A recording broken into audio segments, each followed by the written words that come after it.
Even if it welcome to the Center for Global Affairs. Most of you know me. I'm Vera Jelinek. I'm the divisional dean of the center. A warm welcome actually to the series, which is Global Leaders, and which Alon Ben-Meir has led from its inception many years ago, even before there was a center. I'll tell you more about Alon Ben-Meir. I'll make it short because he always yells at me if I give too much of his background. But I want to, but I want to tell you a little bit about CGA, the Center for Global Affairs. We now have 1,000 alumni.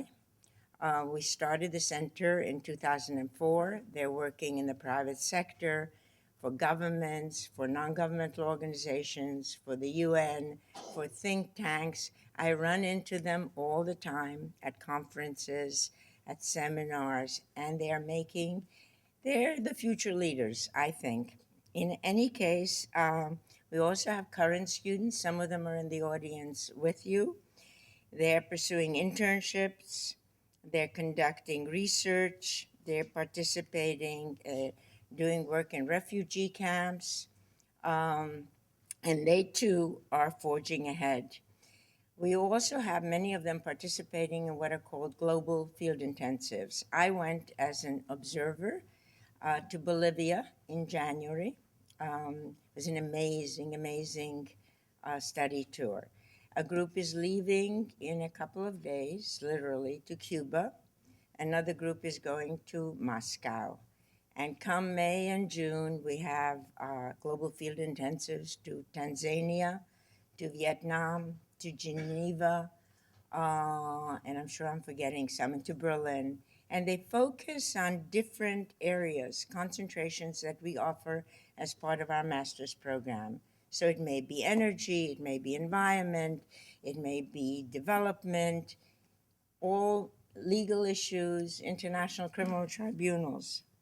Faculty lead these programs, and faculty themselves are doing research all over the world. We have somebody who's in Kurdistan right now working on a peace-building projects that we have there. Others are analyzing counterterrorism threats. Some are planning to launch a gender concentration in the fall of this year. And there's many more. So there's no shortage of ideas, of new programs. I invite you to pick a preview, which looks like this.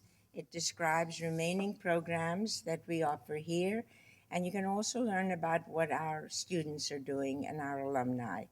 And then our team, some of our team, Alice Eckstein, who's in the back, and Michelle D'Amico, and some of the students and faculty who are in the audience with you and I will be here at the reception, and we can continue talking. Alon, author, syndicated columnist, I would say Middle East expert, frequent media personality, but most of all, I think a peripatetic, passionate advocate and promoter of an Arab-Israeli or a Palestinian-Israeli peace. I have known him for more than 15 years, and he has done that all his life. He always brings us distinguished statesmen, such as His Excellency Maen Rashid Areikat, and I hope I'm pronouncing it properly. Close. I want it to be perfect, though. Ambassador and Chief Representative of the PLO Delegation to the U.S.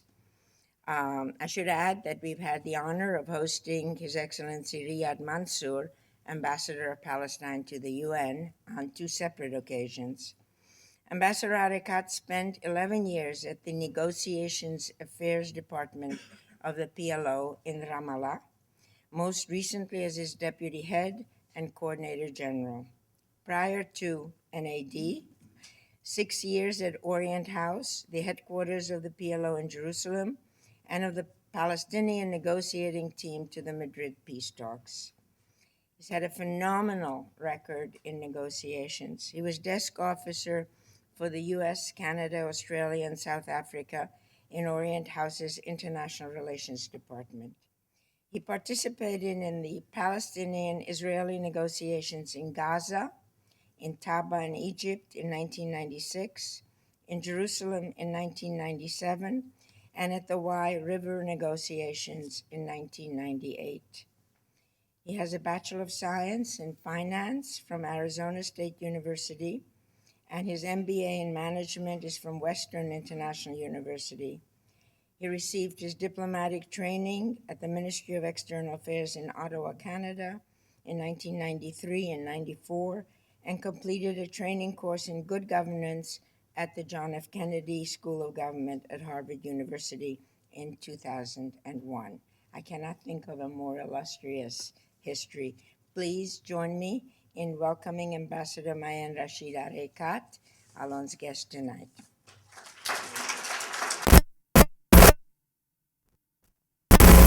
Thank you so much, Vera. You know, when you see this type of a group, this audience sitting here, it takes a lot to put it together, this type of programs. I want particularly to thank 4 individuals. Alice, who's standing there, thank you, Alice, for your wonderful work. Michelle, where are you, Michelle? Is she there? Michelle, thank you. And my 2 other staff here, where's Kim? Thank you, Kim, and thank you, Chris, for your wonderful work. I can't tell you how happy I am to be sitting with our ambassador, distinguished ambassador today. I've had the pleasure of being with him twice at least in Washington. And we have had many, many exchanges over time. My personal concern, commitment to a solution to Israeli-Palestinian conflict based on a 2-state solution has been always my drive, my effort, my dream, my aspiration for so many, many years. To fight for it because I still believe that unless Israel and the Palestinians agree on such a formula, we will continue with this conflict for decades to come, with all the destruction, the pain, the agony that will accompany it. So what I'm going to do today is have a conversation with our distinguished ambassador and raise the question of those people who believe or think, among them, of course, many Israelis, that the Palestinian Authority, in fact, is not ready, is not willing, and there is no real partner in the negotiation between the Palestinian Authority and Israel. So where do we begin? What do you have to contribute to this discussion at this juncture? Well, first of all, let me thank Dean and you for inviting me to speak before such a distinguished group of people. And let me first apologize about my voice. You can tell that I'm recovering from a flu that I caught back in the Holy Land. I was there 2 weeks ago, and with our tradition of hugging and kissing, sometimes we overdo it. I managed to definitely, get some viruses, bring them back with me. But it's a pleasure to be here. So forgive me if I cough or I do something that I usually don't do. But this is something that you hear. You have been hearing actually in the last 2 years, 3 years, ever since Prime Minister Netanyahu became the Prime Minister in 2009. We started to hear from different members of the cabinet and other Israeli officials the same notion that we have heard before, that there is no Palestinian partner. And peace cannot be achieved unless and until that Palestinian partner is found. And if you look at the last 20 years and you look at the Oslo Accords and the mutual recognition that took place between the PLO and Israel in 1993, and the bold, courageous steps that Chairman Arafat embarked on at the time to accept a Palestinian state, or to accept to end the conflict in return for the establishment of a Palestinian state in the West Bank, the Gaza Strip, with East Jerusalem as its capital. Nobody ever thought that the same founder of the PLO, who at one time denied the existence of the State of Israel, and called for the establishment of a democratic state where Jews, Christians, and Muslims can all live in peace and harmony, made such a courageous and bold step in 1993. Unfortunately, Arafat died with Israel and the United States, labeling him of being anti-peace and not contributing to peace, when the truth is and was that there was no Palestinian leader who could have done what Yasser Arafat has done in terms of recognizing the state of Israel and embarking on this peace process to put an end to the conflict. Today, we have a Palestinian leader whom I had the honor and the pleasure of working with for 5 years before he became prime minister, and who before he became president from 1998 to 2003, who opposed violence and armed struggle before he became prime minister, continued to oppose it when he became prime minister. He is still opposed to violence and armed struggle today in his capacity as president of the state of Palestine. And yet, the Israelis are saying, we don't have a partner. And he continues to say our hands are extended to the Israeli people to put an end to this conflict, to reach an honorable solution that will protect the interests of both sides, both parties.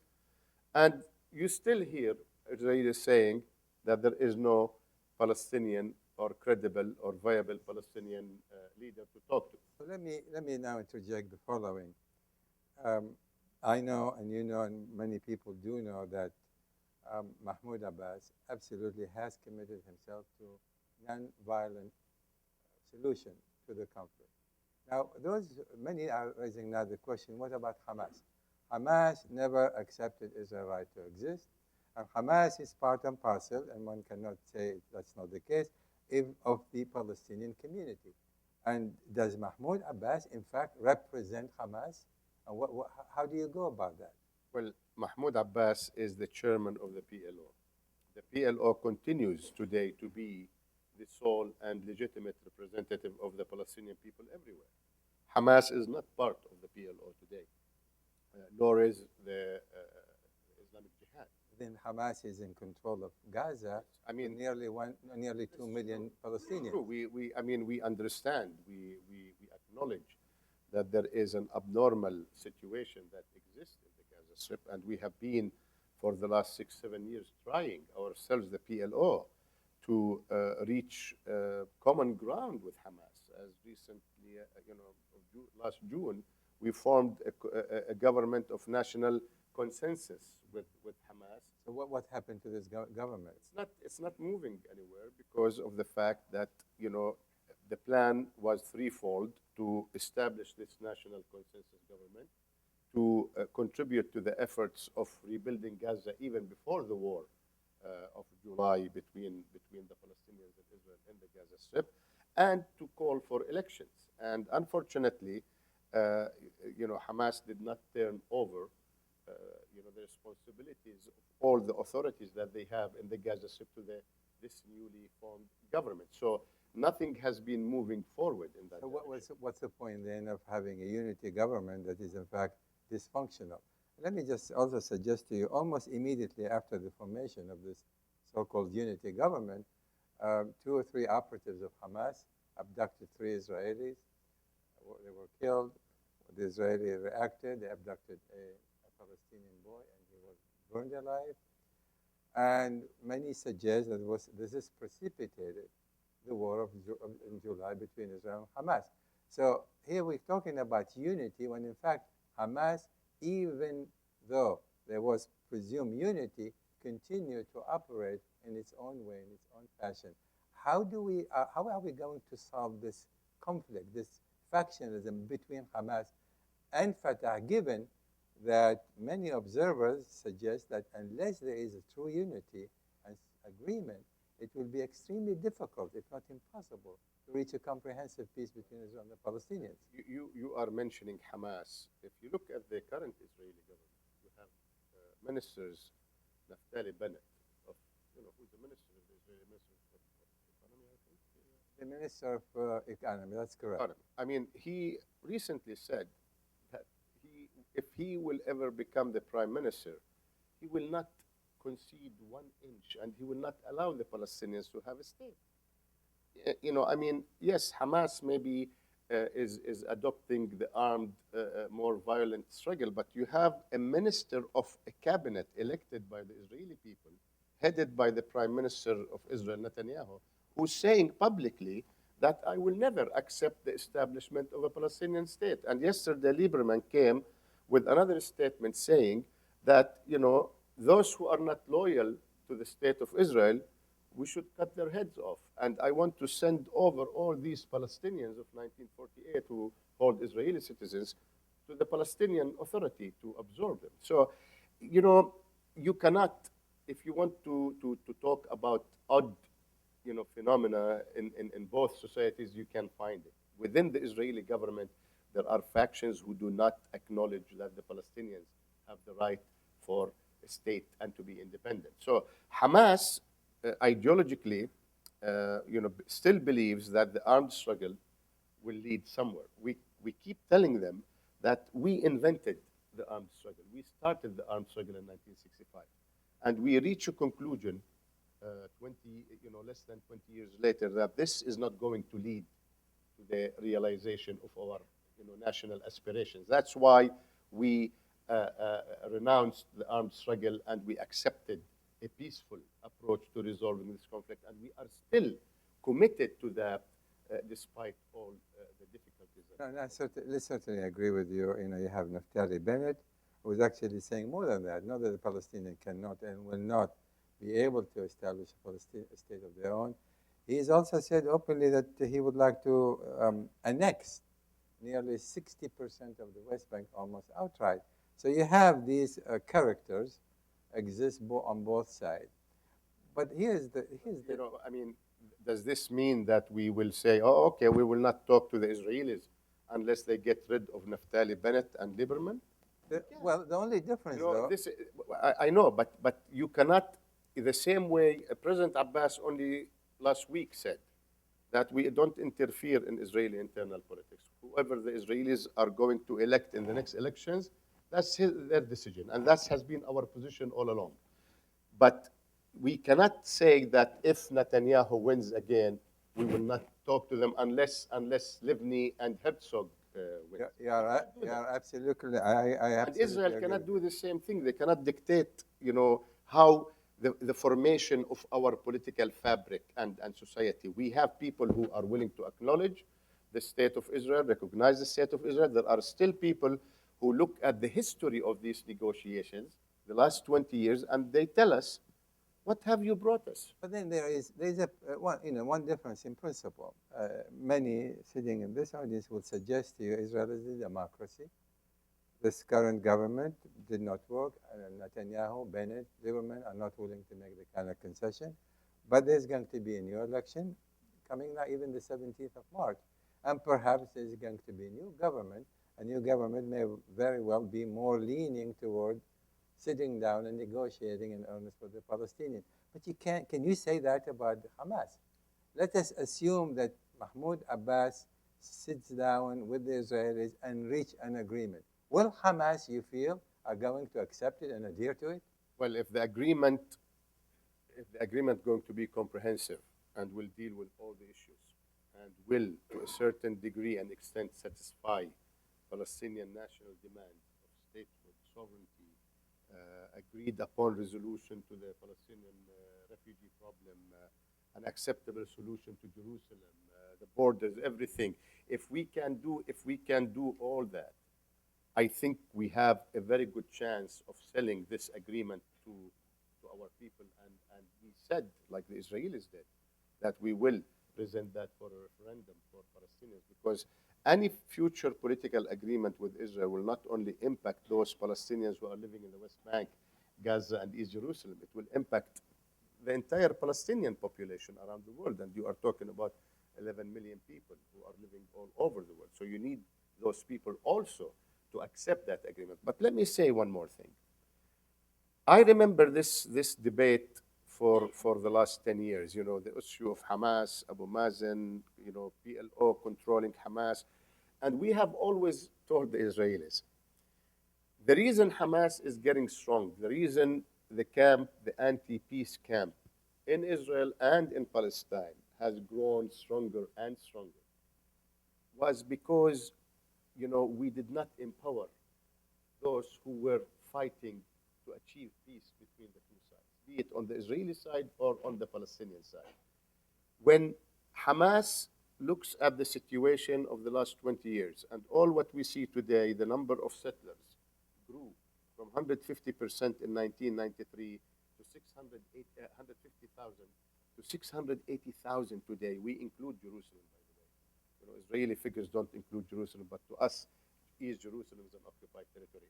And 680,000, even during the golden days, the golden years of peaceful negotiations with the government of Itzhak Rabin, they continued to build settlement, but at the same time, we were making a lot of progress in other areas. So when they look at the situation, they see the situation on the ground reaching a point where many doubt that the Palestinian state would ever emerge or be established.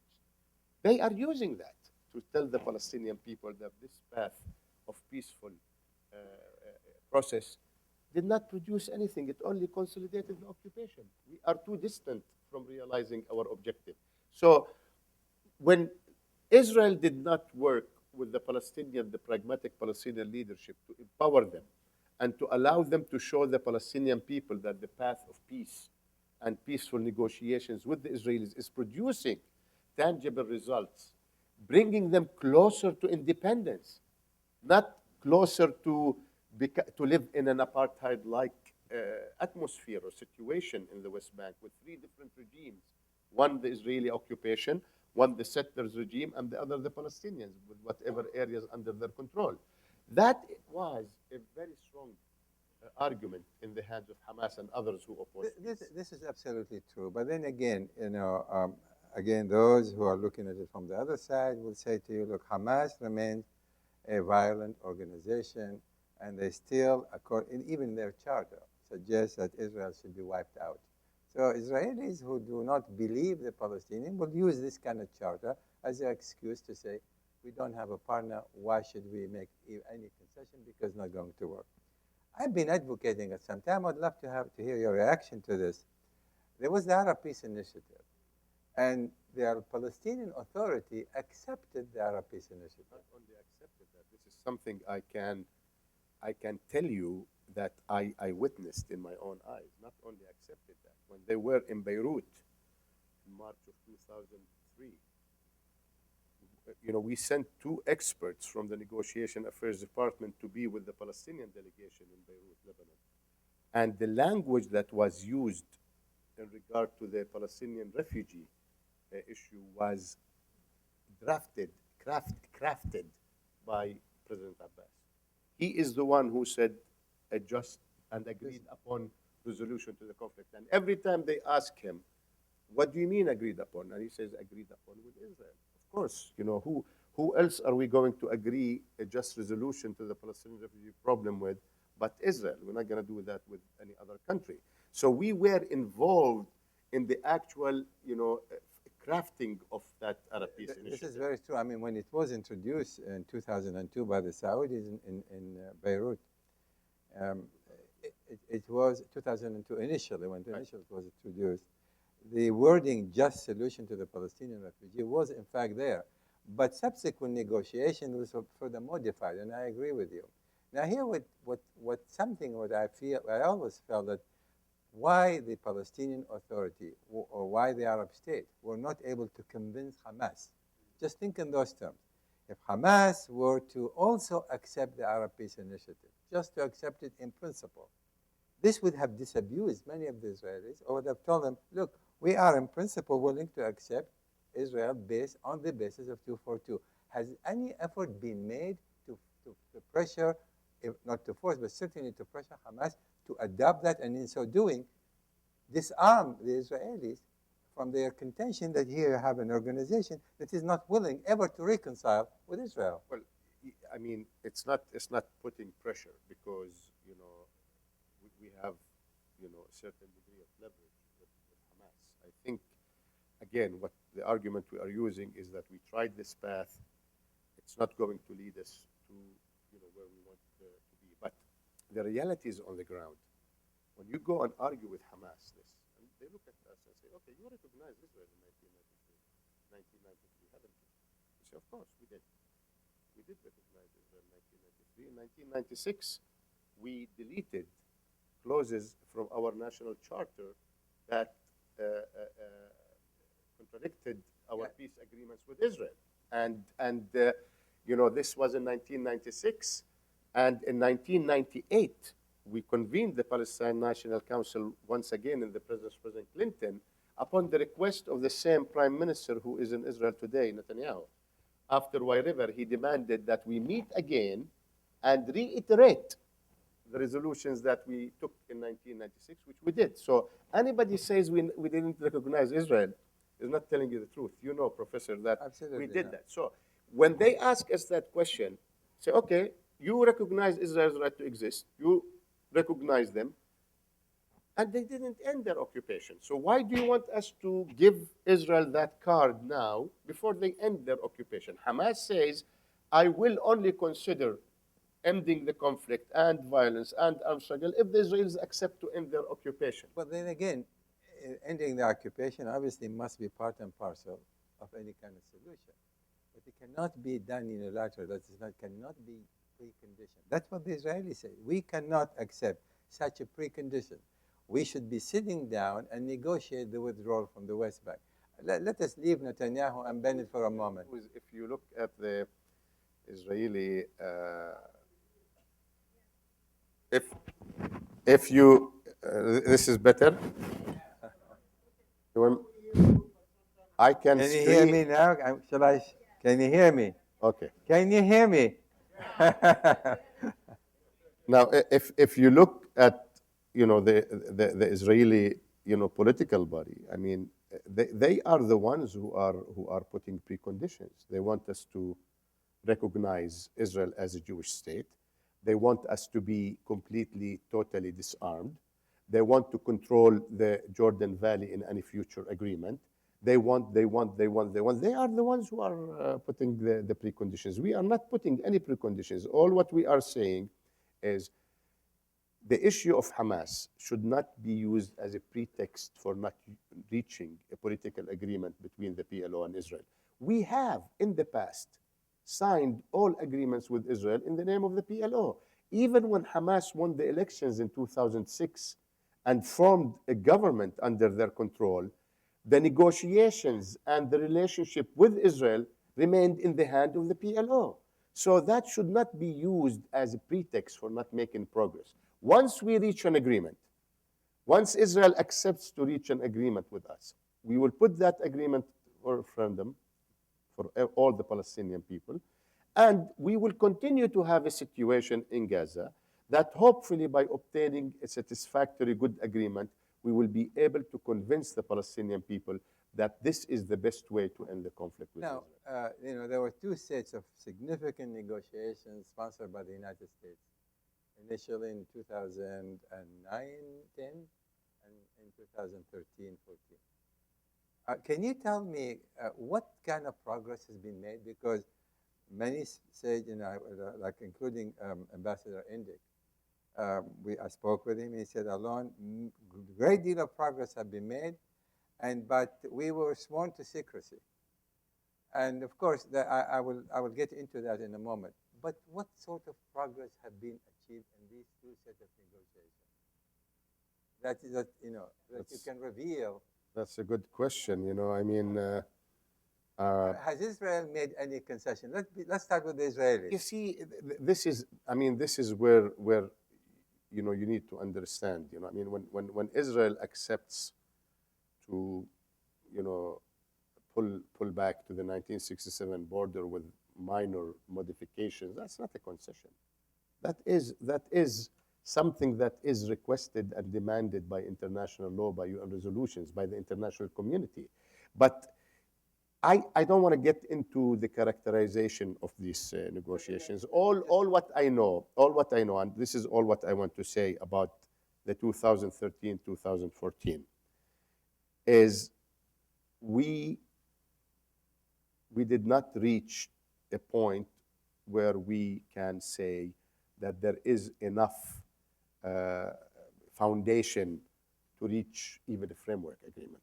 I don't know what officials are saying here or on the Israeli side, but at least from our side, I don't think that we were close enough to reach even a framework agreement. So let me just take the three, four significant issues. Was any progress made on Jerusalem? Just yes or no from your perspective? I don't think so. No. Was any progress made on the Palestinian refugees? These issues the Prime Minister of Israel refused to discuss.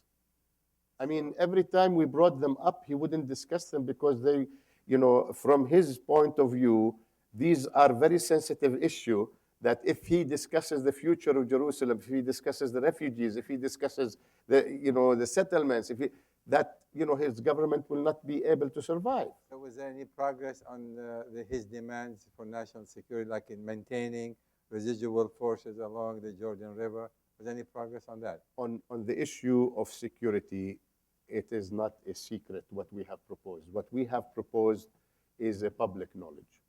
We told the Israelis and we told the United States that we are willing to accept the presence of a third party, be it US, NATO, a combination acceptable to Israel, to stay in a future Palestinian state for whatever period, in whatever locations, with whatever duties and responsibilities.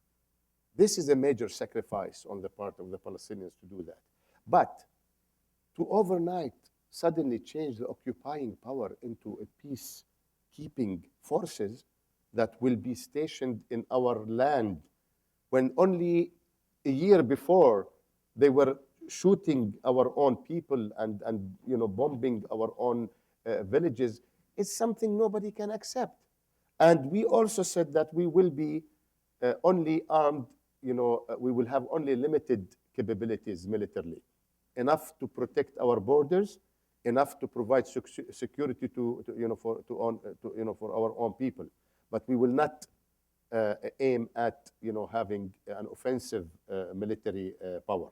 So these two issues should be sufficient to guarantee Israel. Why can't Israel trust NATO? Why can't Israel trust the United States of America? Who is supporting Israel militarily but the United States of America? So the fact that Israel does not trust the Americans is an argument that we did not buy. But at least on the security issues, we have discussed so many options and ideas. We did not conclude any of these issues. Let me just ask a couple of questions, again, in connection with these negotiations. Was any agreement on the extent of the land swap, that is to keep some of the three major block of settlement along the Israeli border? Was there any agreement on the land swap? Well, first of all, we don't accept the definition of blocks, and when we talk about land swap, we don't talk about land swaps with our eyes on certain areas. The only time that this was really discussed during the talks that took place between President Abbas and Prime Minister Olmert, they did look at maps and they did discuss percentages, but they could not conclude that. It's not that we want only 1.5% and Israel wants 5.5, so let's add them together, divide them by 2. It doesn't work that way, but let me explain. This is important. If it's 0.0001% and it's in the old city of Jerusalem, it makes a lot of difference for us. It could be 5% somewhere else that doesn't have the significance of a fraction of a percent in and around the old city of Jerusalem. You know that. So to us, it's not the figures and the numbers. It has also to do with the location. So the talk about the blocks and settlements, and the Israelis keep saying that. The Israelis keep telling me, why are you making a big deal about it when you know that these settlements will remain under our control in any future peace agreement? My answer to them, you cannot dictate the negotiations before they have even started. You should come and sit, put your position on the table, and that has to be agreed between the two sides. But when you tell me that these areas are going to be under your control, what's there for me to negotiate with you about? Then when you say, however, that you will not give an inch concerning in Jerusalem itself, East Jerusalem, now we know that there are nearly 200,000, that's 200,000 Israelis living in settlements in East Jerusalem. What are you going to do about that? And I can tell you from what I know from the Israeli perspective, under no circumstances will they evacuate one single settler from East Jerusalem. I can give you an easy answer and tell you this is not my problem, it's Israel's problem. But then again, but you know, you and I know that this is not the answer, right? Well, no, it's not the answer because. So why are you posing a question that you should be asking Bennett and Lieberman and Netanyahu? No, I'm posing the question because I want to hear, like many people would like to hear from you, what we are going to do when you have facts on the ground that cannot be changed even under any circumstances. That's what I'm asking you. Listen, our position on the settlements is very clear. They are illegal. They should be dismantled. They should be evacuated. But you know this is going to be impossible. Well, I'm telling you, this is my position. Okay. Now, that's why you have negotiations. Okay, but you have to negotiate in good faith. You cannot come negotiating with me, telling me that these areas are going to be under my control regardless of what is the outcome of negotiations. Well, fine. I'm not going to give you a seal of approval. I'm not going to legitimize these settlements if this is your negotiation behavior. But if you come in good faith and sit, and you look, you know, this theory of put yourself in my shoes, I'll put myself in your shoes, okay? You put yourself in my shoes and I put yourself in their shoes. And let's look at what are the interests and the concerns of both sides and try to genuinely reach an agreement that will put an end to this conflict. Not provide for more fuel for future conflicts. If you come in good faith and negotiate with me genuinely, don't try to dictate things on me, I will sit down with you and discuss all the issues. We're talking about preconditions, but earlier you just mentioned that Hamas, for example, will not join the process unless Israel commits itself to withdraw from the territories. That's their position. That's another precondition. That's their position. Does the Palestinian Authority have the same precondition? To Israel to commit itself in principle to withdraw and then negotiate final borders? I mean, listen, when we went to Madrid in 1991, the Madrid Peace Conference, when we signed the Oslo Accords, you remember, the interim period was supposed to have ended in May 1999 with the final settlement between Israel and the Palestinians. And now, 16 years later, we are still trying to agree on the terms of reference and the basis upon which we can return to negotiations. There are terms of reference for this peace process between the Israelis and the Palestinians. It's not that it did not exist, but what Netanyahu succeeded in doing over the last 5-6 years of him being the prime minister, he completely destroyed Oslo, destroyed all the terms of reference that existed between Palestinians and Israelis for a peaceful agreement. And he succeeded in doing that.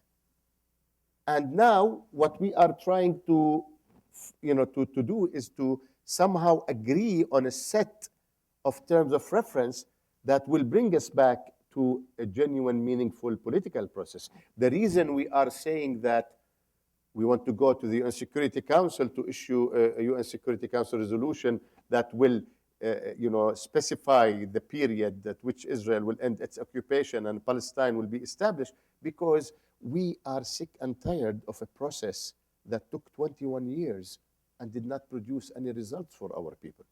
You know, you mentioned earlier Prime Minister Olmert. I have had a very extensive conversation with him, and he said to me that we had a meeting. I had a meeting with former Prime Minister Olmert, when the negotiations, between him and Tzipi Livni was involved, and he said, we have agreed on 90% of the issues, of the conflicting issues, and unfortunately, he said, the Palestinian did not go for the deal. Is there any truth to that? Absolutely not. It's always easy to blame the Palestinians. I'll tell you a story about what happened at Camp David, 2000.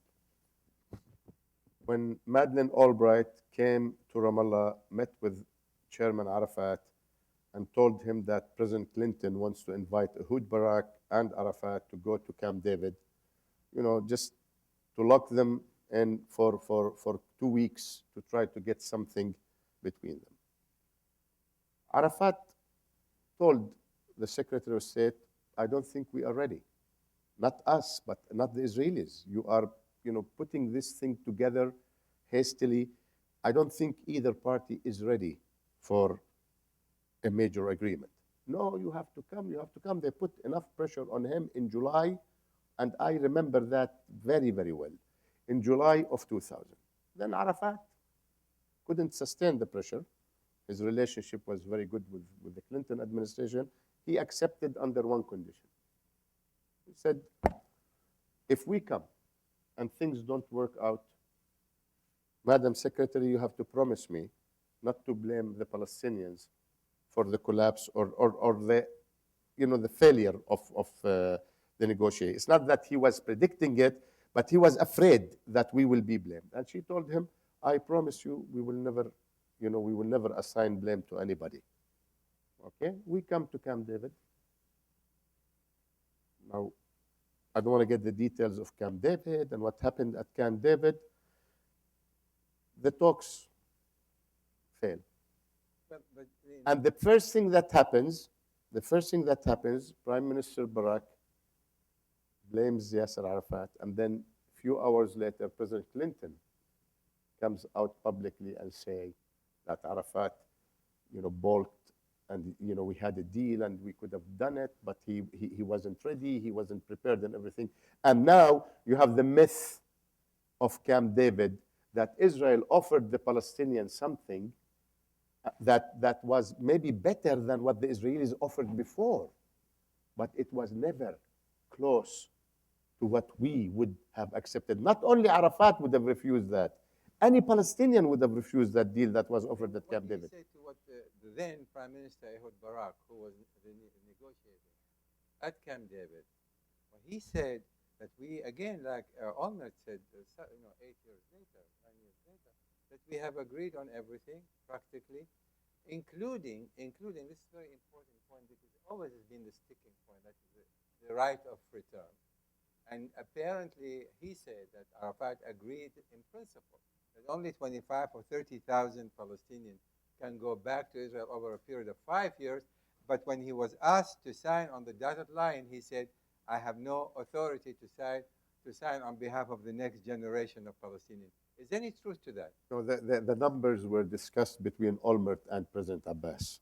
At Camp David, no numbers were discussed about how many would return to what is Israel today.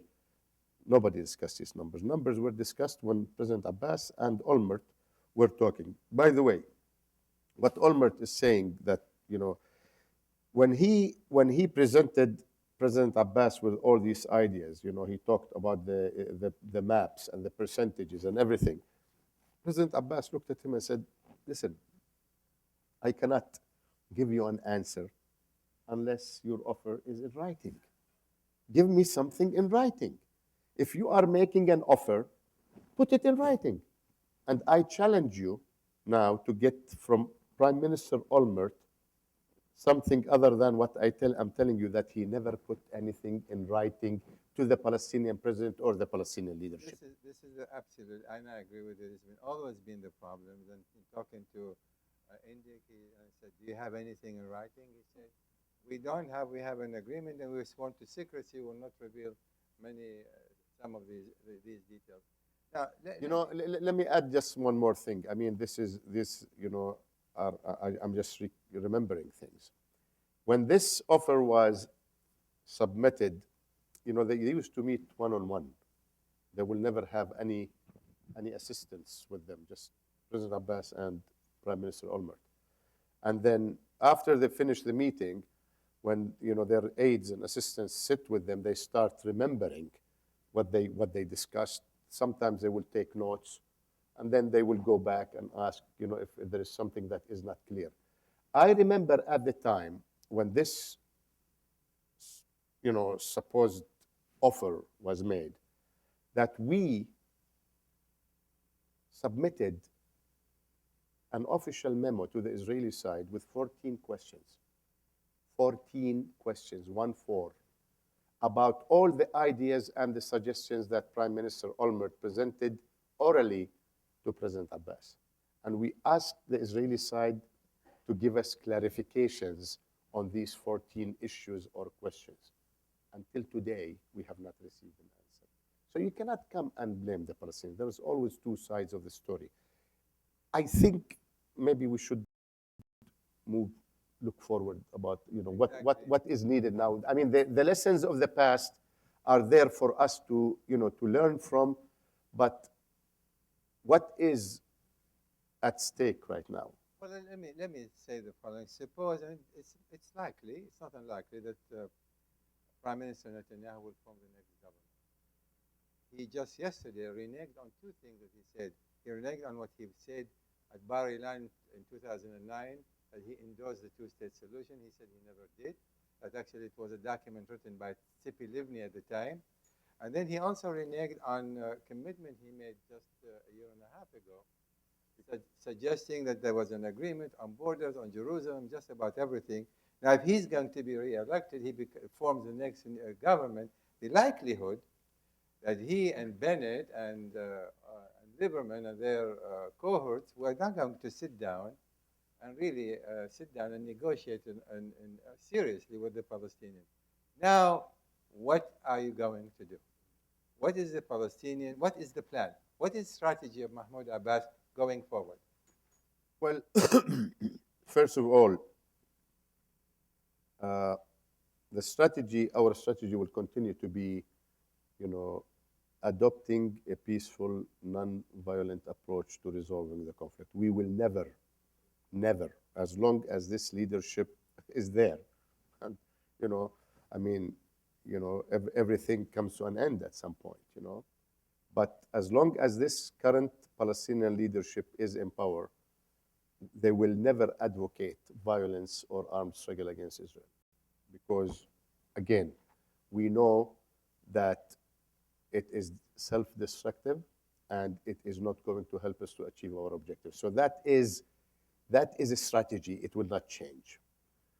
I think, having said that we are entitled to explore whatever venues available to us, UN, international organizations, to put enough pressure on the Israeli government to understand that they cannot continue with their occupation of the Palestinian people.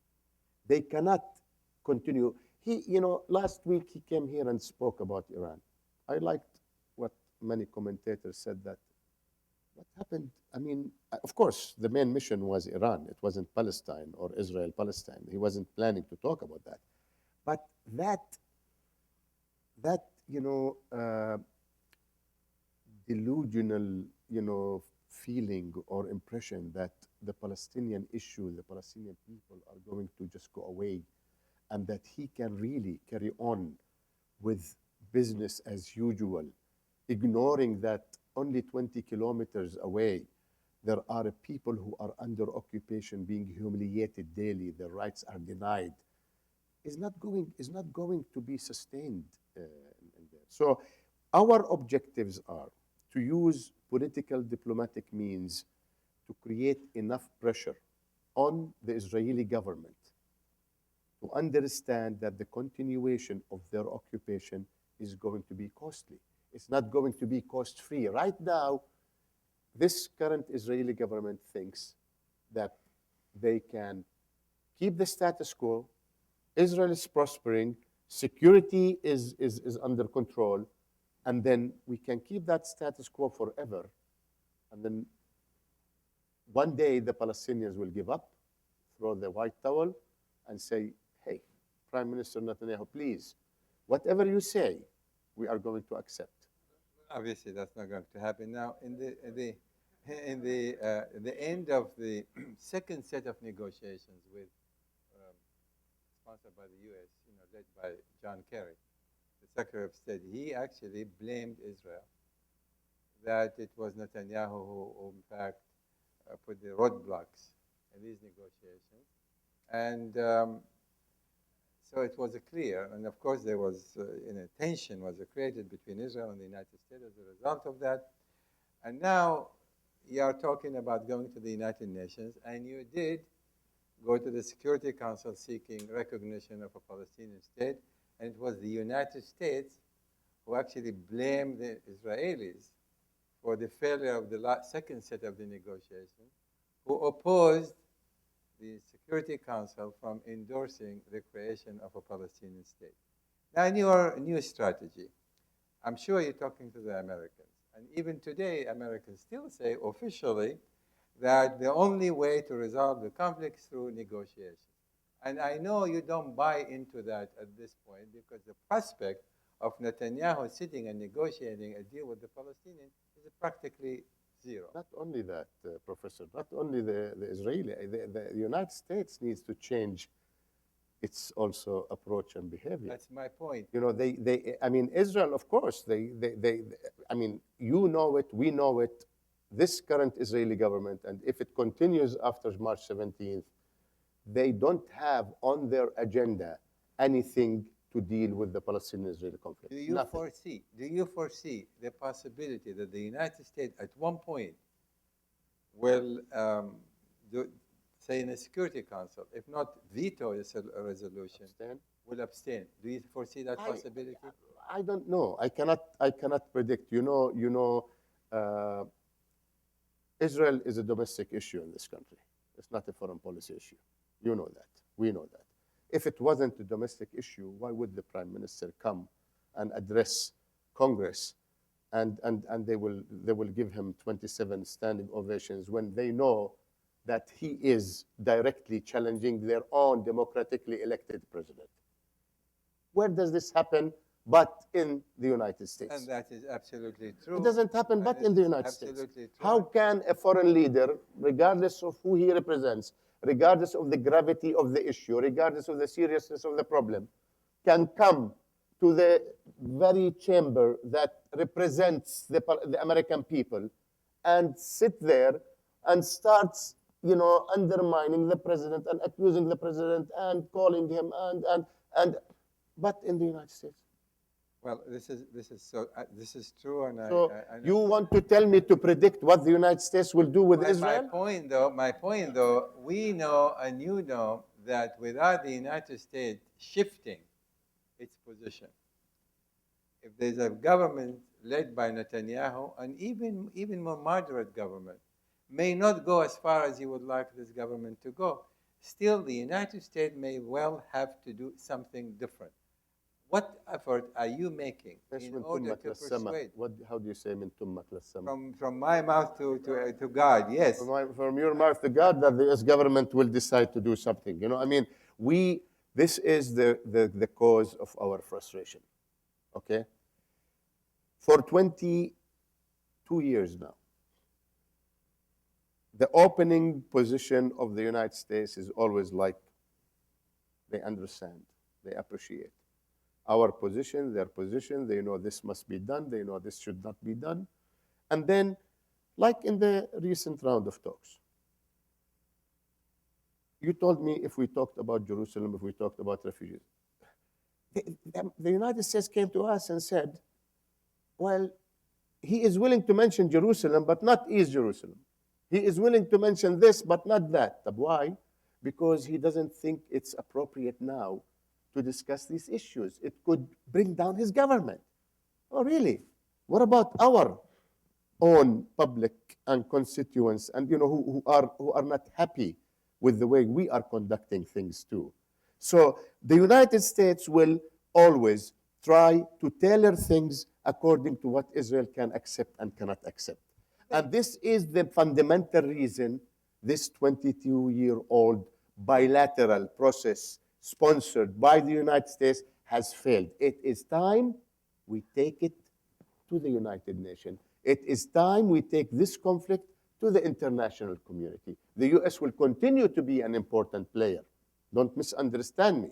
But if they cannot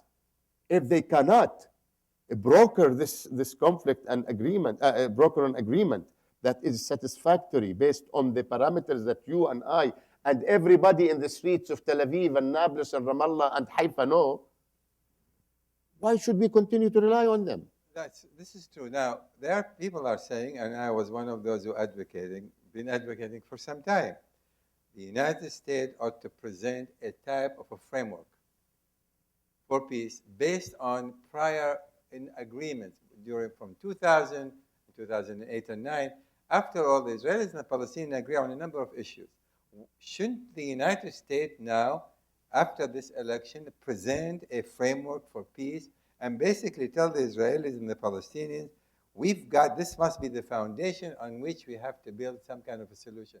Would you go for that? Would you advocate the United States to come up with this kind of framework? I will welcome it, of course, if they are really serious about standing behind whatever they want to offer or present. What would you like to see in this framework?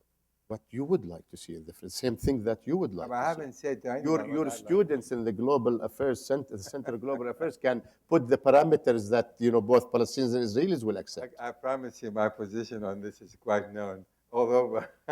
I mean, everybody knows what is the solution to this problem. No, I mean, that's why. I really want the audience here to hear your position. I will state my position. What I want to see two states on the 1967 borders, with minor swaps equal in value and in size.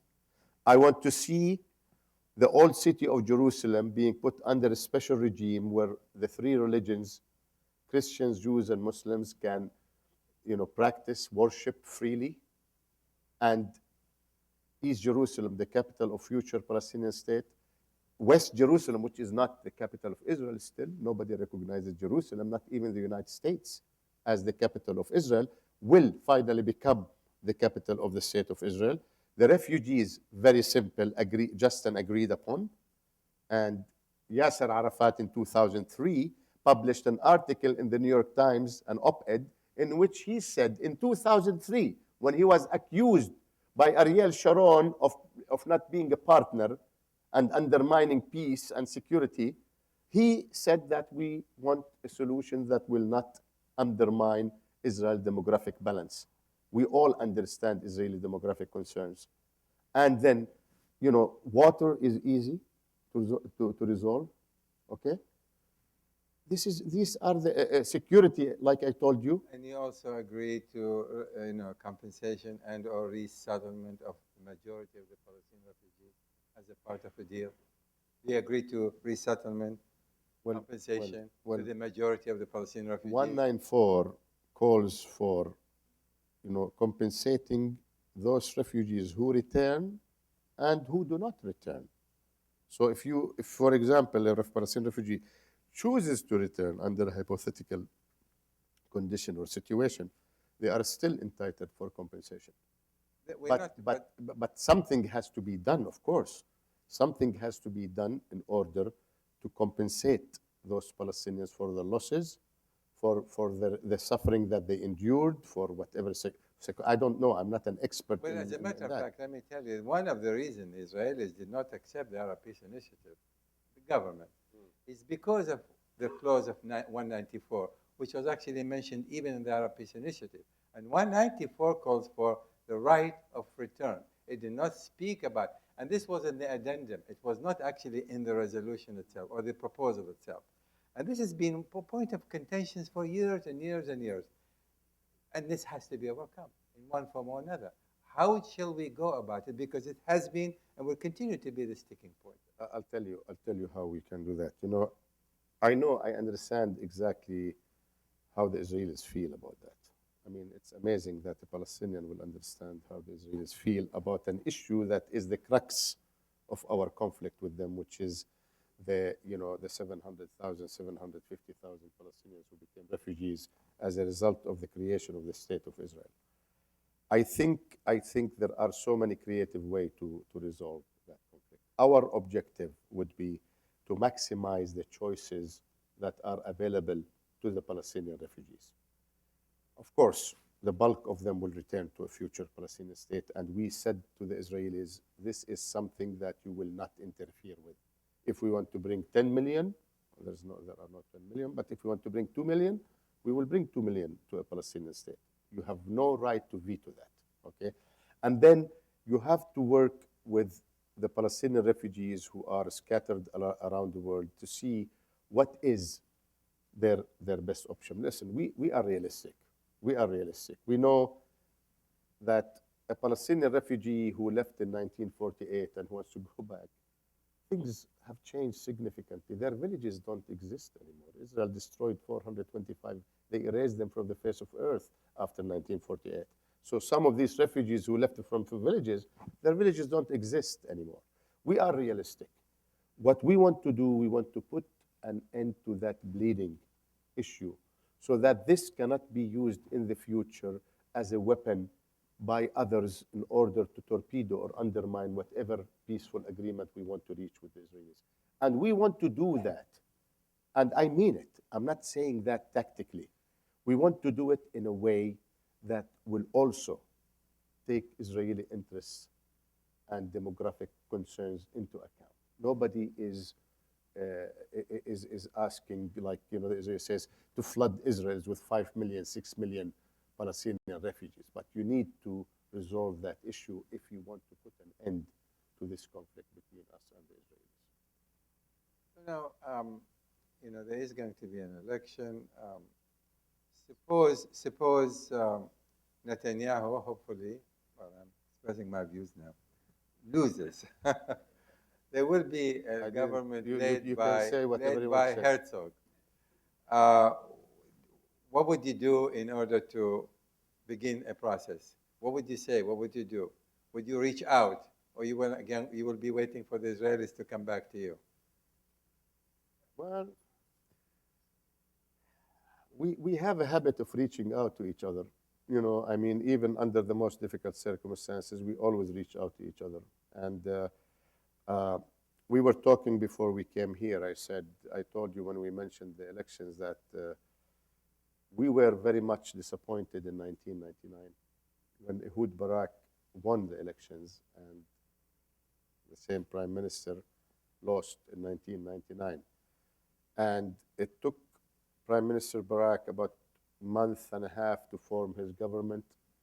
Then immediately after he formed the government, he started to flirt with Syria because he believed that Hezbollah is more of a strategic threat to Israel than the Palestinians, and that in order to do that, he needs to talk to the Assad regime and to try to reach an agreement with Syria that will, by default, eventually, neutralize Hezbollah.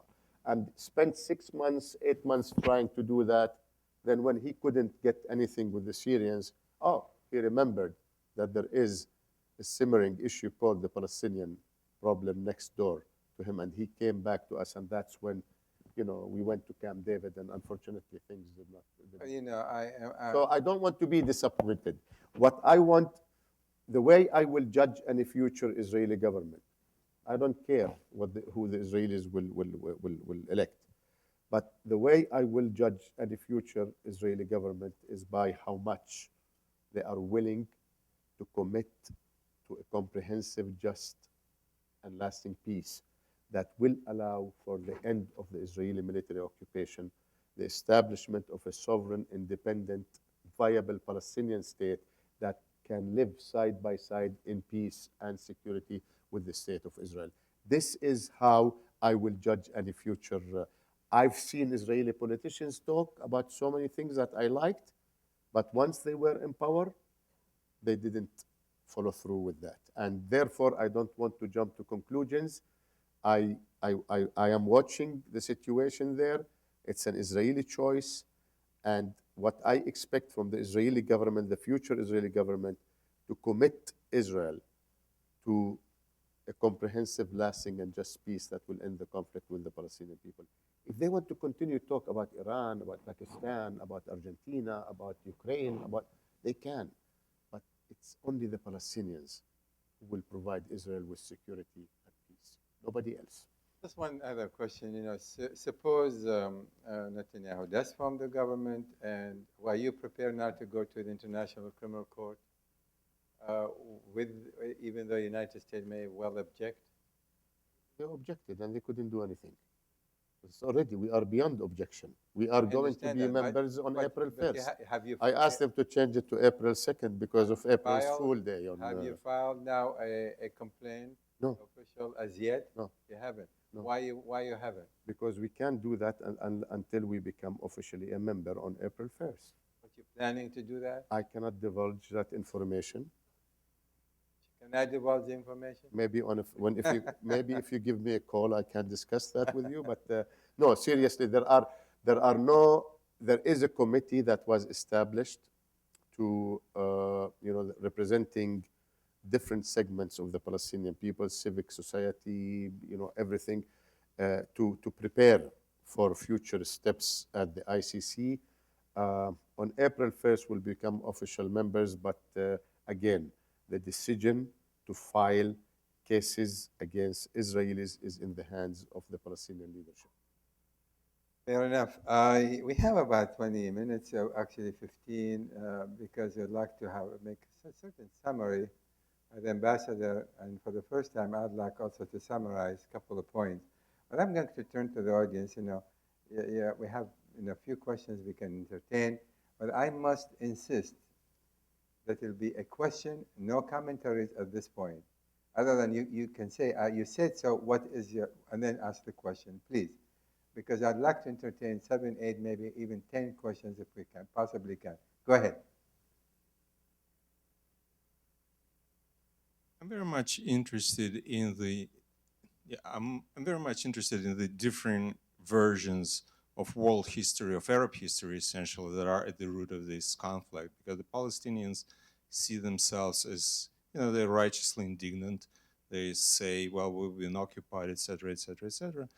But the mainstream Western view of world history is that this part of the world, along with many others like North Africa and Spain and this and that, and Iraq, were really conquered territories, that there was population living there before, and that, well, and so the question is... Ask you a question, please. Okay.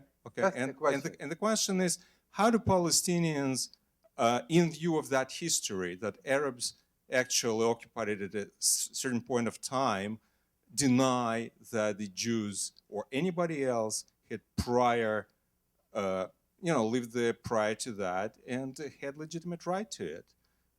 Okay. I mean, well, if you want to look at our history as Muslims and Arabs, and this is something that is documented by Israeli historians, by Israelis, Arabs and Muslims never persecuted Jews or tried to do anything to harm Jews. You look at Spain, the Inquisition, they went to Morocco, North Africa, and the people who, provided shelter for them were Arabs of North African descent. Salah ad-Din, after the Crusaders went to Jerusalem and turned their holy worshipping places into stables and things, he is the one who allowed Jews back into Jerusalem, and he was from Kurdistan, but he was a Muslim leader. So this is something, as a Palestinian, as a Muslim, as an Arab, as a Semite, myself, I'm a Semite. Pride myself with that when I talk to my Jewish friends and my Israeli friends. I say, bring me an instance, other than isolated events, that we, as a nation, as a people, deliberately targeted Jews because of their faith or because of who they are.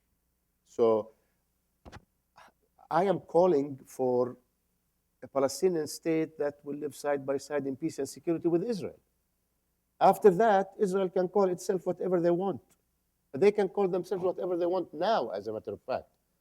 They can call themselves the great empire of the Jewish people in all the corners of the world. It's none of my business what they call themselves.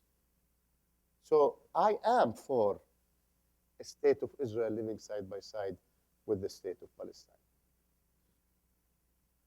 Let's go there, please. Again, only question.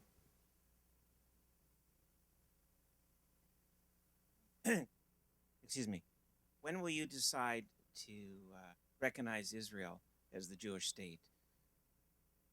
And how soon will that happen? I think he just alluded. That. Do you want to answer the question? No. Seriously, why? I mean, especially at this time, why do we want to call states after their religions? I mean, aren't we having enough from this Islamic state, those savages who are killing people regardless of who they are, what they are? Why do you think that a Jewish state is a good idea? Give me a good reason why do you think it's a good idea? If I may, Ambassador, let me just say this to you.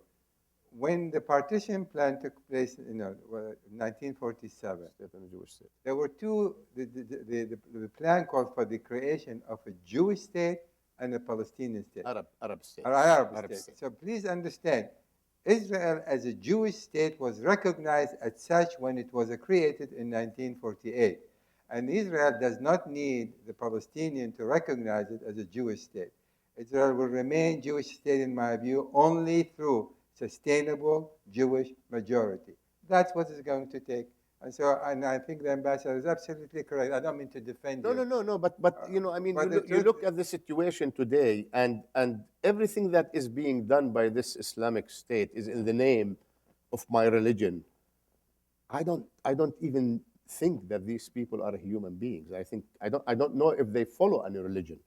Why do I want to further, inflame things by creating states based on the religion? Why can't be like a country where everybody can live freely, practice their own religion, and do whatever they want to do? I'm sorry, but this is extraordinarily important issue, being that now we are in the midst of this horror called ISIS, the war in Syria, Iraq, and all of that. Please understand that these ISIS and they misinterpreted. I repeat, misinterpreted the Quran as much as they possibly, in order to justify their horrifying action that is taking place. The Quran, and I can tell you this from studying the Quran, never, not once, not anywhere, advocated the killing of Jews. As a matter of fact, even during the forced conversion throughout the Islamic conquest, it was clear you have to spare the Jews and the Christians. That's what the Quran preached, and we have to keep that in mind. Not only Jews and Christians, Quran does not allow Muslims to kill innocents, period. You can't kill somebody, an innocent soul. Here, please. Again, you are very disciplined, I know you. Question only.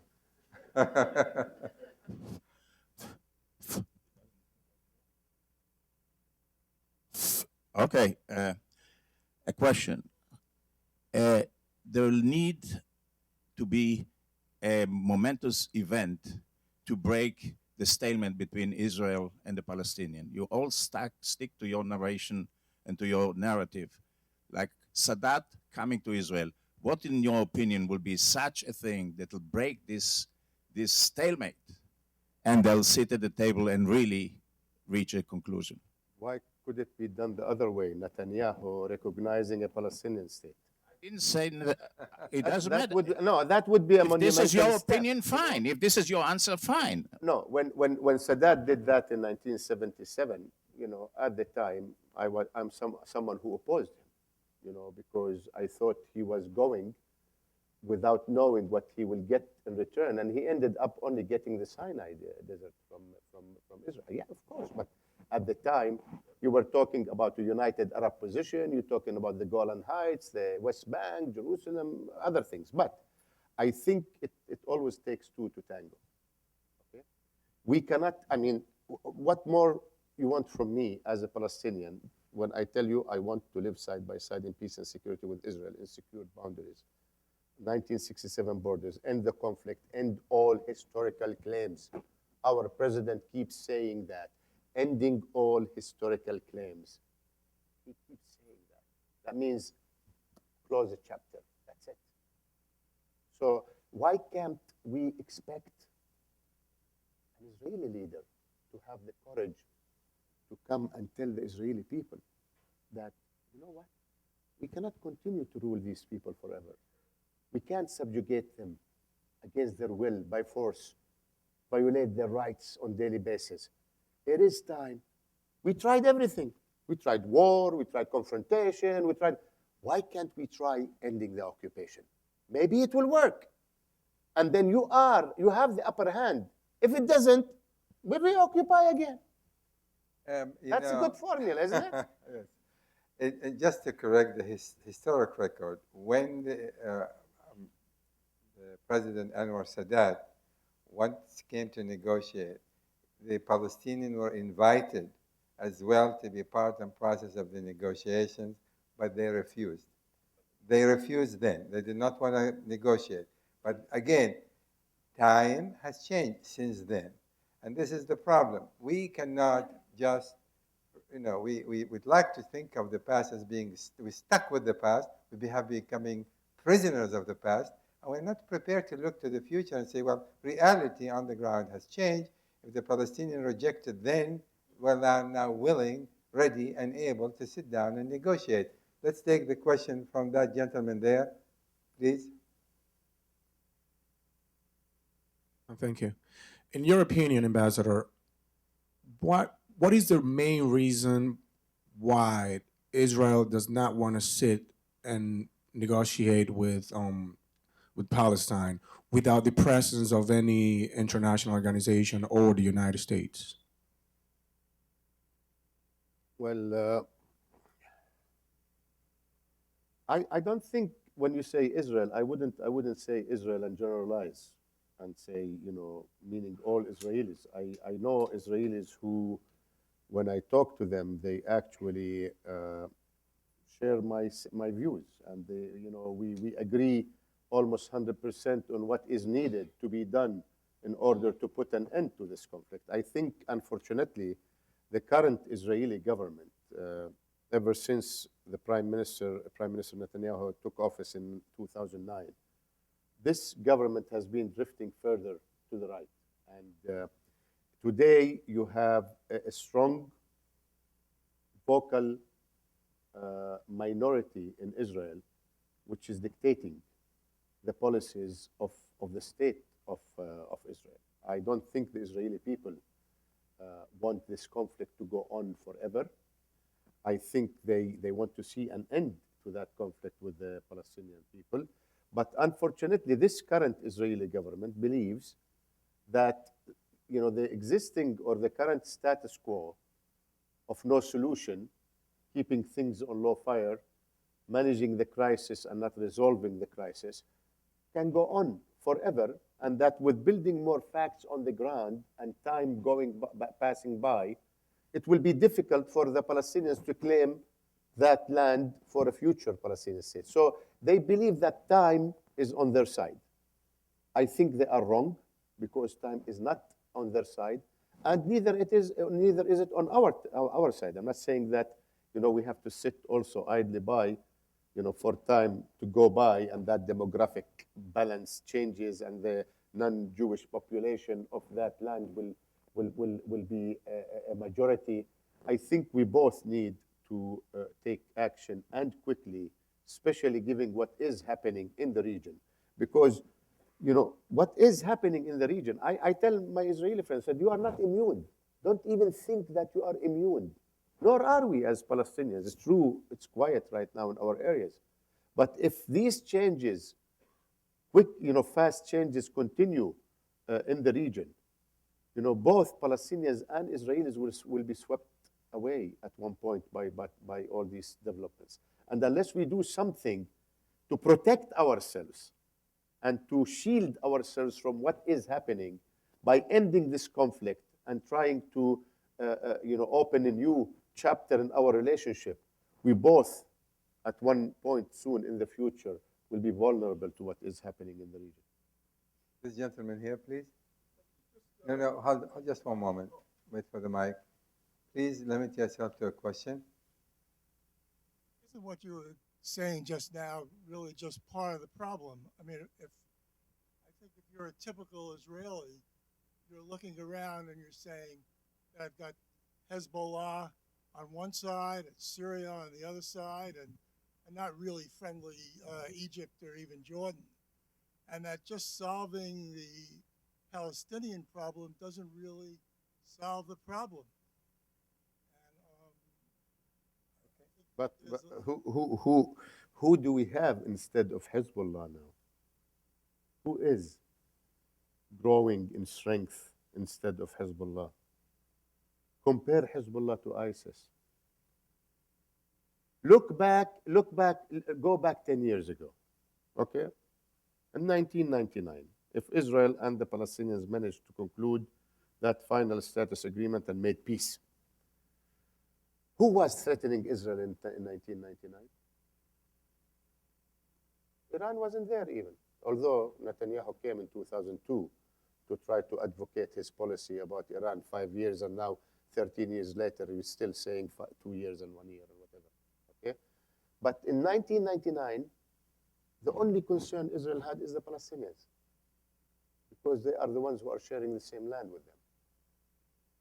Look at 5, 6, 7, 8 years. In 2008, you had Hamas with 15, 20 kilometer range of missiles. 2012, they had it 50, 60. 2014, they had it 80, 100, 120 kilometers. So the more Israel waits for things to become convenient, actually, their situation, especially security situation, becomes more vulnerable. And when they have the chance now to talk and make a deal with a pragmatic Palestinian leadership who is willing to end the conflict and historical claims for a Palestinian state on 22% of what used to be historic Palestine. And this is something is not popular. I know if people are listening to me, they will tell me you don't represent all the Palestinians when you say that, which is true. But what you have a courageous leadership who is willing to do that and to end the conflict. Why should we wait? How do we know that tomorrow is going to be safer for them and for us? Nobody knows.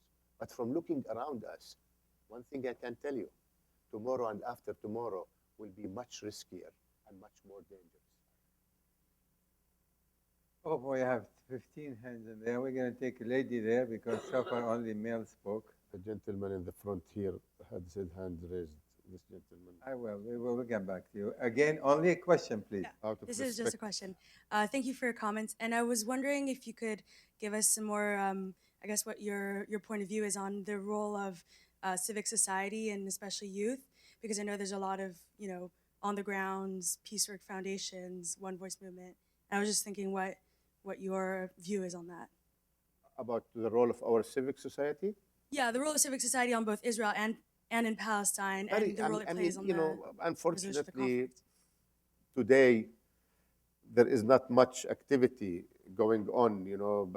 Following the Oslo Accords in the 90s, we had a committee called People to People Committee that will bring students, doctors, teachers, what have you, members of Knesset and the members of Palestinian Legislative Council will go and meet in a third country and talk and sit down for 2 days. Unfortunately, because of what happened over the last 10 years, the role of the civic society has been significantly weakened on both sides in terms of the relationship with each other. But their role within their own respective societies continues to be very important. And within the Palestinian society, we always encourage the civilian society and civic society to be active and to contribute to building a culture of peace, of tolerance, of a peaceful resolution to the conflict, democratic respect to human rights, and all these issues. So in our society, at least, the role is very important, and we do encourage them to continue playing that role. Okay. The gentleman there on the first row, yes. Again, please, only question. Hi, thank you for taking your time to come speak with us tonight. A little louder and clearer, please. Sure. There's 135 countries that have recognized Palestine. I'm wondering how important do you think that aspect of being recognized by the rest of the world, other than Israel and United States, is into the development of a state? Well,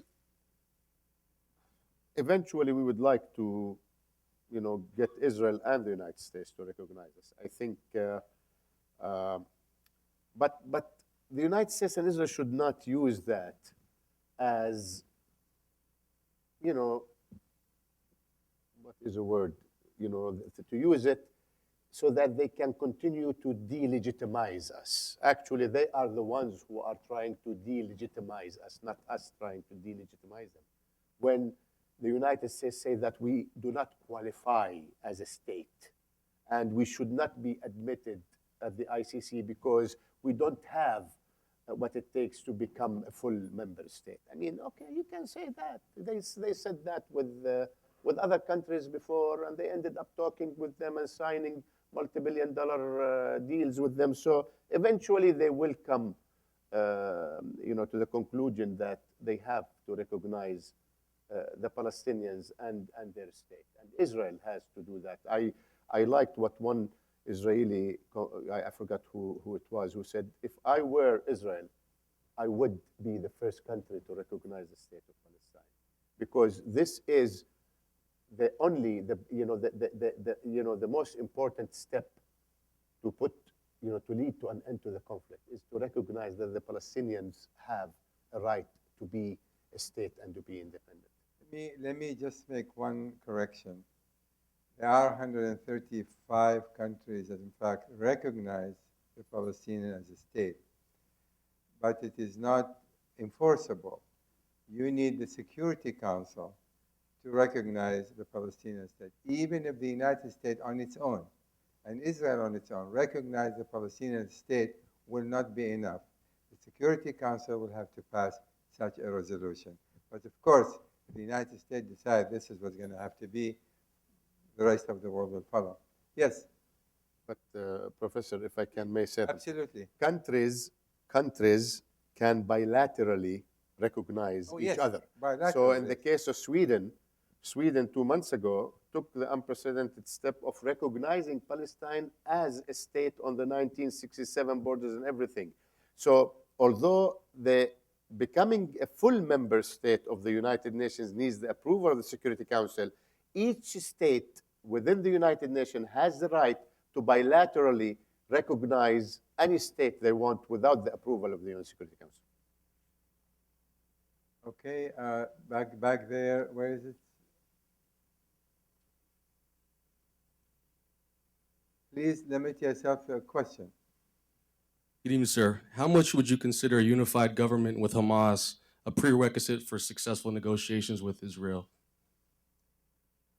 I think it's very important. If you can, go to negotiations with Israel with the united Palestinian position, agreeing on exactly what you want from the Israelis, it will help the Palestinian position. Actually, the divisions among the Palestinians have weakened the Palestinians both politically, morally, not only a physical division, but actually a political and moral division as well. So anytime we can unite ourselves, I think it will be important, and it will strengthen our negotiating position with the Israelis. It will also improve the prospects of implementing whatever agreement we reach with the Israelis if we are united. Okay. Please, I'm going to take the exception. Yes, please. This gentleman, Please. okay. Thank you. One at a time, please. Sorry, Very Professor. quick questions for Mr. Areikat. They stem from things that were not discussed, funnily enough. In your opinion, what is the role of psychology, culture, pride, justice, sharaf, honor to the problem? And the second question is the old joke, you have two Jews, you have three opinions. Where is the Arab/Palestinian group advocating for compromise with the other side, i.e., where is the Palestinian Arab J Street? Had I known these going to be the questions, Okay. Okay. Uh, listen, listen. When I sat here, I looked at the audience and said in my mind, wow, too many cousins here, okay? And this is exactly what I say when I see somebody and I want to tell a friend of mine if he's Jewish or not. I don't say Jewish because, I mean, I know when I say it, I know what I mean. I don't mean any racial or anything, but I look at say, is he a cousin? And one time I asked a State Department official that, and it was a lady. He said, "Excuse me." I said, "Is he a cousin?" I said, "Is he Jewish?" And she said, "Oh, okay." So, when you look at what our cultures, I mean, don't forget, many Israelis came from Arab countries, Iraq, Yemen, Morocco, Egypt, and you know they lived among these societies for a long period of time. And I know some of them who really did not want to leave, and it's not that the Arabs forced them to leave. I mean, we can argue about that. But, they lived amongst Muslims and Arabs and became like them. You go there, they cook the same food, they have the same tradition, they have the same culture. So we are similar in so many respects, psychologically, morally, mentally, culturally, very, very, very similar. And maybe that's what makes things sometimes too complicated, because, we are so much alike that it's difficult sometimes to accept, to concede or compromise or what have you. So that role of culture, religion, traditions, customs is very strong, shared by Arabs, Muslims, and by Jews. With all due respect to the Christians here, but it's more so between Muslims and Jews than between Muslims and Christians and Jews and Christians. Although in this country,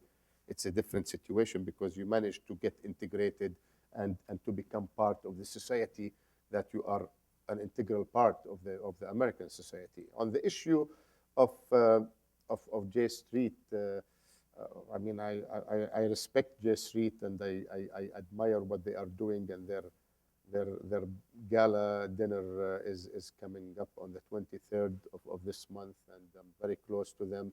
I think they are doing an excellent job, and they are representing the voice of a majority of not a majority, but of a large segment of American Jews in this country.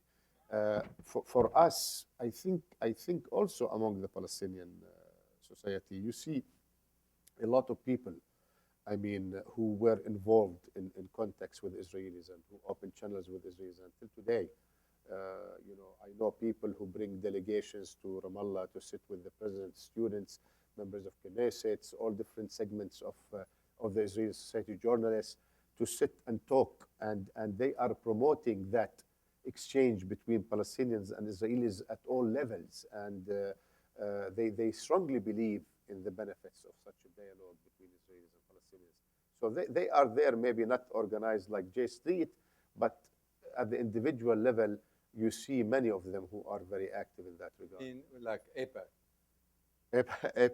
Not organized like No, but not organized. I mean, we don't have an organization, but I know, for example, we have an official assigned by the president to open dialogue with the Israeli society, different segments of the Israeli society, and he came under attack, that particular person, by many Palestinians because of interacting with Israelis and bringing delegations and going to the Knesset and bringing members of Knesset and things like that. I want to mention something to you, in connection with the Sephardic Jews, the Jews who came from Arab countries. Why, if you look today at the makeup of the Israeli society, how are they politically leaning, you will see that these Jews, as a matter of fact, lean more right of center. And you ask the question is, have they been, they've been so close to the Arabs, they understand the language, they speak the same language, similar culture. Why is it? And as a matter of fact, has nothing to do with the problem between the Jews and the Arabs. That goes back when Labour Party was in power in Israel for nearly 30 years, and there was open-ended discrimination against Jews who came from Arab land. Until Begin won in 78. Begin came to power. And I think this is very significant to understand why the Jews today from Arab land actually support Netanyahu rather than support Herzog.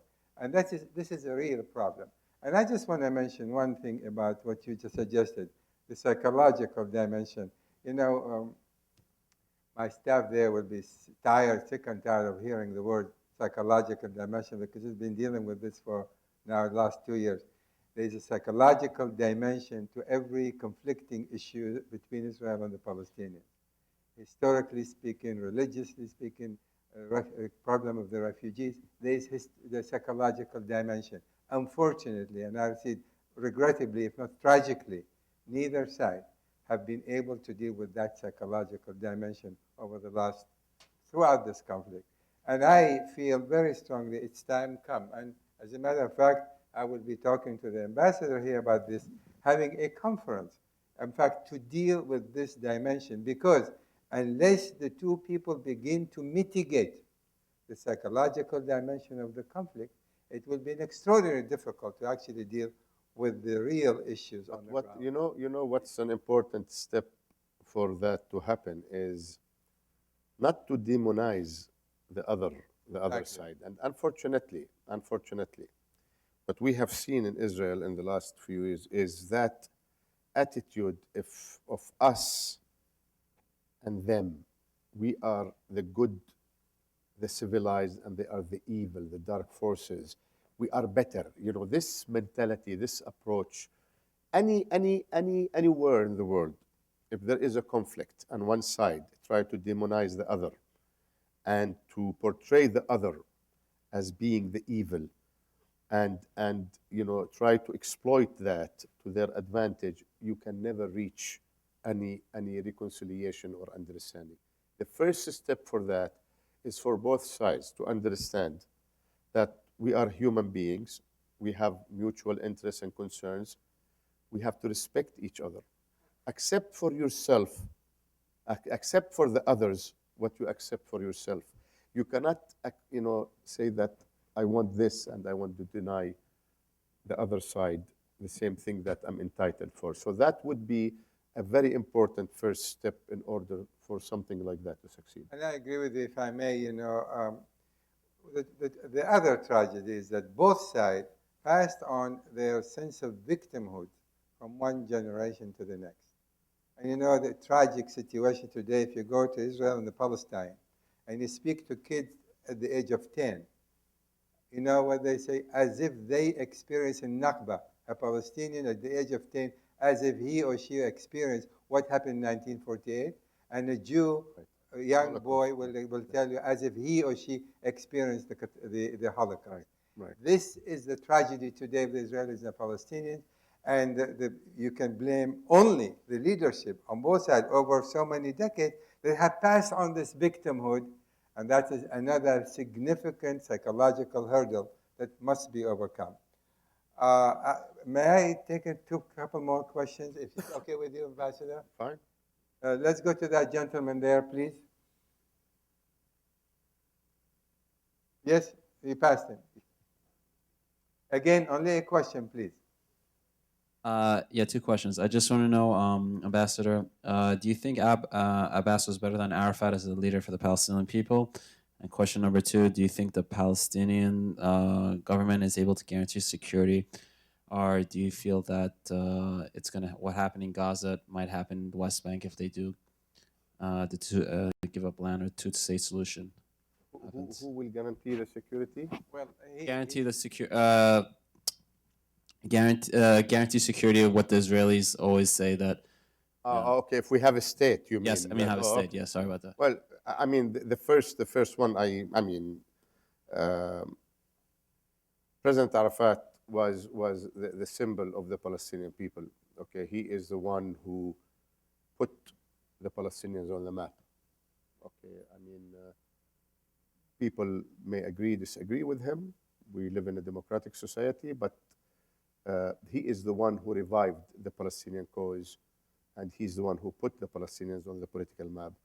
President Abbas is also part of the historical leadership of the Palestinian people. He is a founder of the PLO and Fatah, and they have different styles, but they both committed to the cause of Palestine, to ending the occupation, helping the Palestinian people become free and independent. So, I mean, it's not easy. It's not easy, but two different kinds of leaders, each during a different period of time in the struggle and history of the Palestinian people. And but at least on trying to achieve the goals of the Palestinian people, I don't see any difference between President Arafat's objectives and President Abbas's objectives. They both are the same. On the second issue, would we guarantee and guarantee? This has something to do with psychology also. I always ask Israelis, I say, why do we always have to think of the day after we sign a peace treaty as yet another day of confrontation and launching missiles and counterattacks? And why can't we think of the day after of being, ushering, a new era of peace and between the Palestinians and the Israelis, where these missiles attacks and explosions and shootings and disappear from our dictionary? Why do you have to always keep thinking about that, even continuing after that? Now, you want to tell me what happened in Gaza? I can argue with you for another 2 hours that Gaza is still under occupation, that the Palestinians in Gaza never were free, that Israel continues to control their destiny by air, by land, by sea. They are besieged in a big jail. There was no end of conflict. There was no peace treaty signed between the Palestinians and Israelis, and therefore we cannot draw, we cannot compare the situation of Gaza of what would be the situation if Palestinians and Israelis finally put an end to their conflict and signed a peace treaty.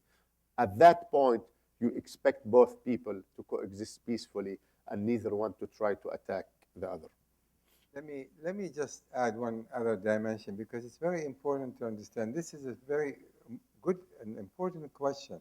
What will happen? What happened in Gaza, the withdrawal from there was overnight, with no agreement, with no arrangement, no security, no trade, nothing. It was literally overnight. What we are saying, the withdrawal from the West Bank, when it happened, it should be over a period of time, 7, 8, 9 years for that matter, with economic cooperation, security cooperation, and then you develop vested interest on the part of the Palestinians and the Israelis to continue the peaceful relationship between the two sides. So we cannot possibly compare what happened in Gaza to what should happen in the West Bank if and when these arrangements are done carefully, the withdrawal is done in stages, security arrangement is in place, relationship is built, economic development is taken place. All of that has to be part and parcel of any solution between the two sides. We already went over the time, 15 minutes. Let me, if I may, I'd like to add one more word to this. Let me suggest to you the following. I try to pose this question to the ambassador because I know my friends from all over, asking this question, criticizing the Palestinians. Let me say this to you. Both Israelis and Palestinians have made many mistakes over the years, many. But now we have to face different reality. What's on the ground? The fact is, Israelis and the Palestinians exist side by side. This is not something that you can revoke, you can change. Because of that, the concept of two-state solution emerges from just basic reality that they both exist and that must continue to coexist. Therefore, occupation is not sustainable. Continuing the building of settlement is not acceptable, because every Palestinian, be that Hamas or from the West Bank, will tell you, if I see day in and day out encroachment on the very land on which I'm supposed to build my own state, there's no intention on the part of the Israeli to, in fact, reach an agreeable solution. And finally, let me just say this to you. However wrong the Palestinian may be, today Israel is the power country, is the country that has the power to take even a limited risk if it's not necessary, and begin to think in terms where Israel would like to be in 10 years down the line.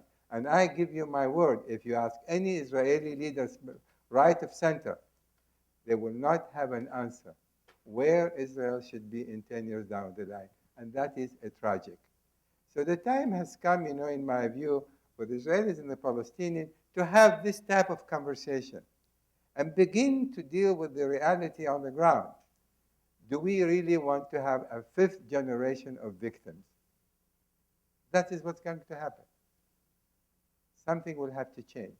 And we have to begin by changing our public narrative and begin to criticize each other and start to think in terms of we need to coexist, we must coexist, we don't have any other choice, so let us decide on the quality of that coexistence. It's time to come for the Palestinians to have their independence and live side by side in peace and security with the state of Israel. Do you agree with that? I fully agree with you. I just want to add just one more thing. Yes.